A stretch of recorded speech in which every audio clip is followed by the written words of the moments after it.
পড়ে তার জন্য দেরি হয়ে যায়। এগুলো বুঝতে হবে, বাড়িতে কাজ হলে এদিক ওদিক টাইম হয়ে যায় দেরি।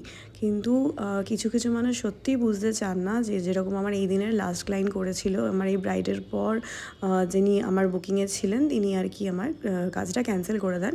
আমি জোরে গাড়ি চালিয়ে পৌঁছানোর চেষ্টাও করেছিলাম, কিন্তু উনি মাঝ রাস্তায় আমায় কল করেন এবং কাজটা আমার স্টপ করিয়ে দেন ওখানে, আর উনি অন্য কাউকে ম্যানেজ করে চলে যান।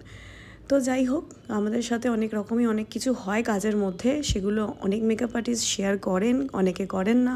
আমার যেটা মনে হলো আমি করলাম। তো এটা আমার আজকে রিসেপশন ব্রাইডের ফাইনাল লুক। তোমরা বলো কেমন হয়েছে, আজকে ওকে কেমন লাগছে। তোমরা ওর ব্রাইডাল লুক দেখেছো, খুব সিম্পল ছিল। আজকে বলো রিসেপশন লুকে ওকে কেমন লাগছে। Thank you so much, tata.